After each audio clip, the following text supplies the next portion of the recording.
On this edition of Lexington Now, composting workshops, Golf Lexington, and Pets of the Week.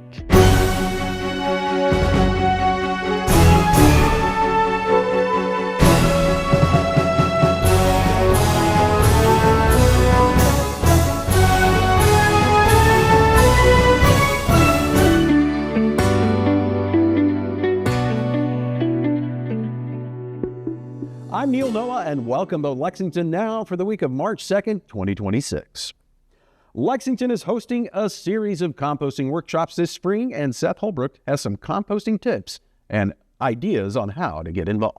Composting is the process of breaking down your food scraps kind of naturally in a very environmentally friendly way. There are a lot of different things that are compostable, but there are a lot of different things that are not compostable. A lot of the things that are unfortunately not compostable in an at-home system are a lot of the things that are labeled compostable in stores. A lot of the times nowadays you'll see a lot of paper products that are labeled compostable, a lot of utensils and things like that as well. And unfortunately, unless you're sending those to an industrial composter, they're never going to quite hit the temperature needed to break down in the ideal way. So those ones are a hard one to kind of deal with, and then there are lots of items like your milk and other dairy products, your eggs, your meats.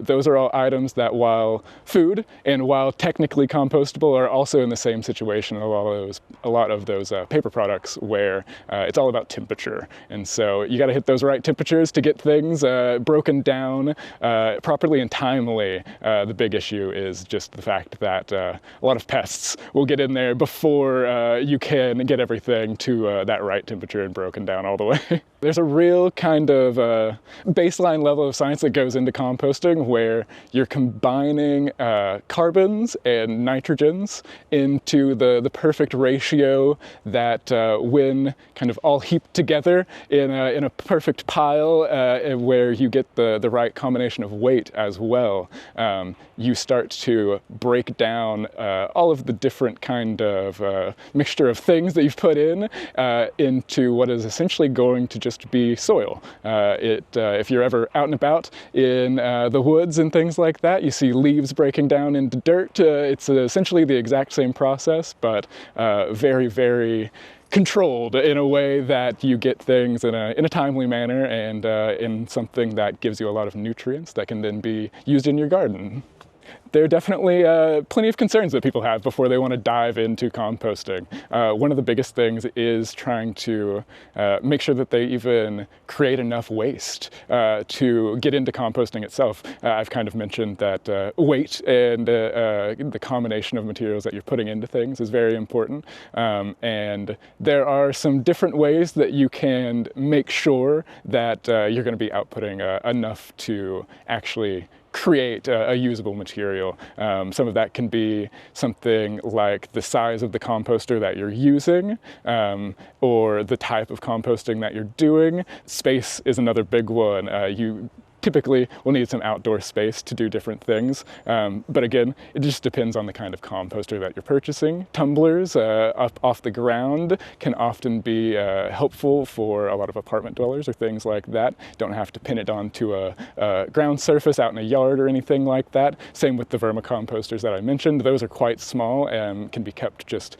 in your basement or living room, garage, anywhere like that. So a couple of easy ways to kind of combat some of the things that people are typically most worried about. If you are an apartment dweller and you want to compost and make sure that you're kind of helping put towards the environment, you can definitely join in the effort by composting. There are definitely, like I mentioned, the tumbler and the vermicomposter are both great ways to compost in those kinds of spaces. And even if you're not someone who plants a garden or anything like that, both of those compostable materials are great in your house plants. If you ever need to repot your plants or anything like that, you can share that material with anyone if you have other friends that need it for their own gardening or their own house plants. And you can also look into any of the community gardening organizations that are around town where you can likely donate that compost to them. So the best way to learn everything you can about composting is you can attend one of our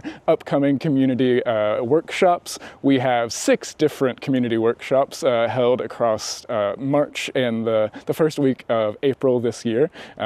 We have workshops on March 7th, 12th, 18th, 21st, 28th, and then April 4th. We'll be hosting those alongside our community partners, Seedleaf, the Fayette County Extension Office, and the Arboretum. They'll be helping us with those presentations, and you'll learn everything you need to know about composting. We'll have some hands-on demonstrations there with some compostable materials and some composters themselves, and we'll have some time for Q&A during all of those as well.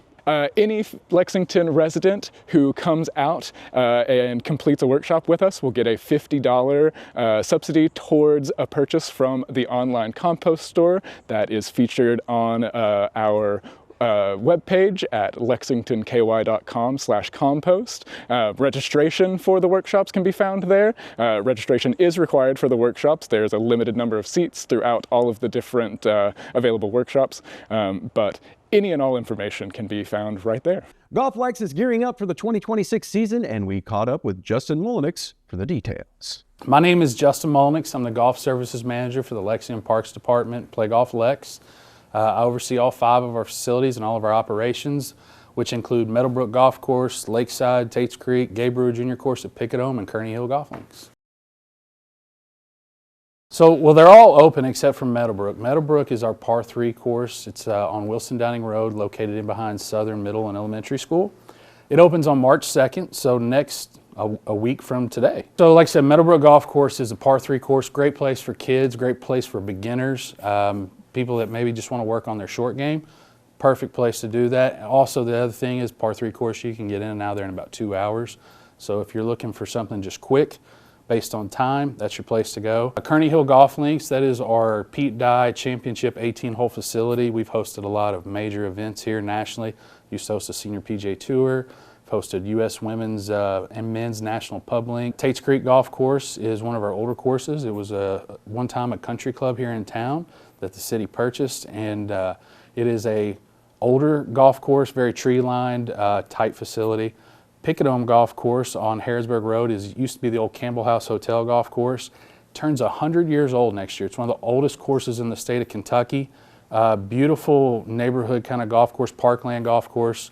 Very tight fairways, small greens, very historic golf course. And then we have Lakeside Golf Course out Richmond Road, which is another championship level golf course.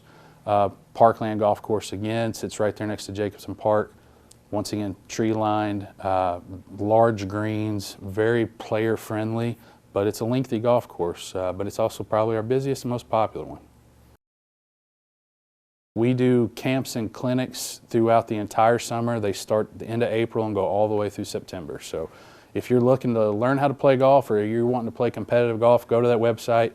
If you can't find it, then you're just not looking hard enough, because there's a whole bunch of stuff there that we offer. Every single one of them is fully stocked. You know, you need golf balls, gloves, clothing, hats, whatever it may be to play the game of golf. We have it. They are open year-round except for Meadowbrook, so pop in anytime, and we always have stuff there available. Like I said, on playgolflex.com, we have our AM Tour schedule that's getting ready to start here in April. That is a huge thing. It keeps getting more and more popular every year. Also lists all of our city championships for the year. This year is our 99th Men's City Championship, so next year marks a big anniversary for us. It's the 100th Lexington Men's City Championship next season. Always a huge event. We have our first event of the year coming up really soon. It's called our Cabin Fever Classic. It's at Tates Creek Golf Course on March 21st.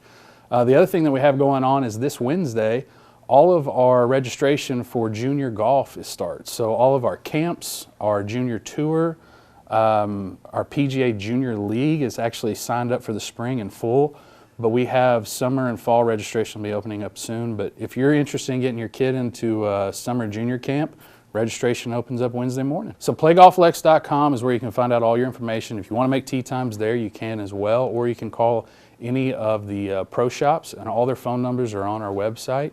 They all have their own tab or so to go to get all that information. It has scorecards, any information you need about our tournaments, our camps coming up. There's a whole lot of stuff and information on playgolflex.com. When we come back, it's time for Pets of the Week.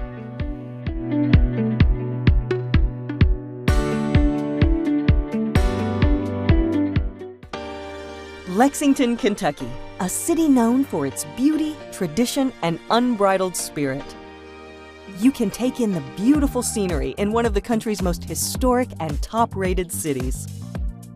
Enjoy the horses at historic racetracks and embrace the team spirit of our numerous championship sports teams. Nightlife, diverse community celebrations, the art scene, and shopping opportunities abound. With a great education system, an unmatched culinary experience, and some of the best parks in the nation, Lexington is truly a place where you can live, work, and play. But what makes our city special is the strength and bond of our Lexington public safety family.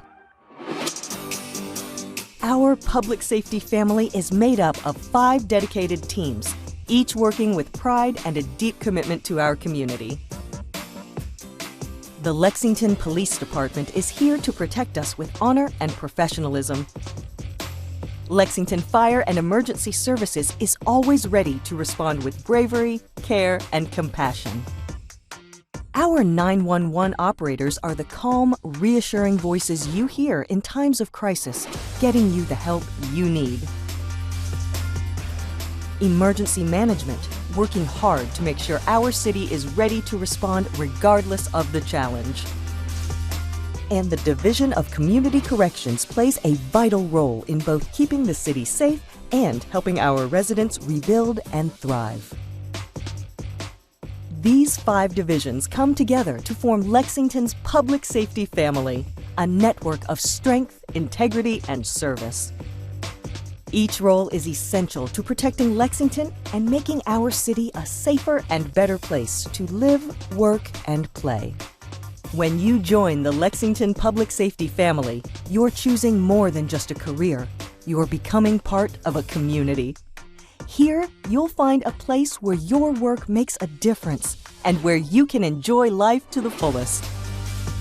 Join Lexington's public safety family. Our police, fire, E911, corrections, and emergency management divisions are looking for professionals ready to protect, serve, and grow with us. Together, we're building a brighter, safer future for Lexington. Make a difference. Come be part of our public safety family.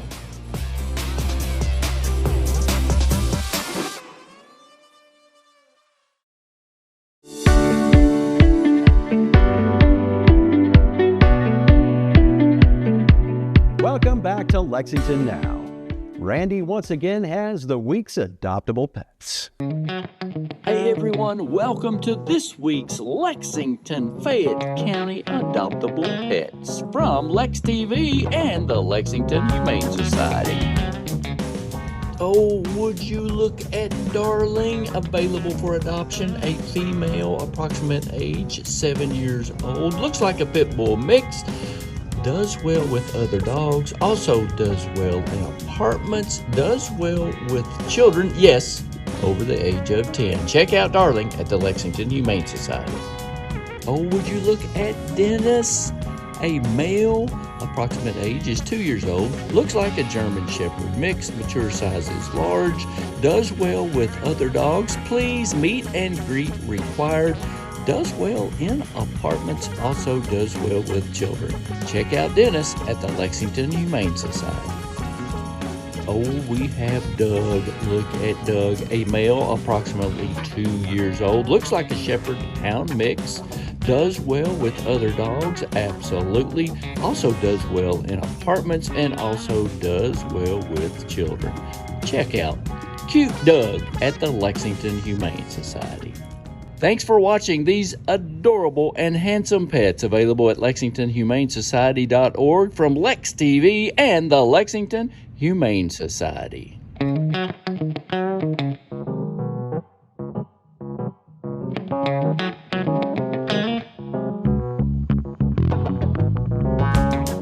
Autumn King has this weekend's events. Hey there, I'm Autumn with Building Maintenance. Here are some upcoming events this weekend in Lexington and Fayette County. Please note, some events may sell out or fill up prior to, so be sure to confirm by visiting lexingtonky.gov/calendar. Calling all D&D fans, on Friday, March 6th, head to the Kenwood Community Center for One-Shot Dungeons and Dragons Night at 6 p.m. Whether you're a seasoned player or curious newcomer, join us for exciting guests filled with mystery, magic, and storytelling. Materials, snacks, and refreshments will be provided. All you need to do is show up. On Saturday, March 7th, we have 3 free outdoor adventures. First up, Story Walk at 10 a.m. at McConnell Springs. This fun, self-guided reading experience will feature laminated pages from a children's book posted along the trail for you and your family to explore at your own pace. Also happening at 10 a.m., join us for our monthly volunteer day at Raven Run Nature Sanctuary. This month, we'll be helping our team manage and remove invasive plant species. Tools, gloves, and equipment will be provided.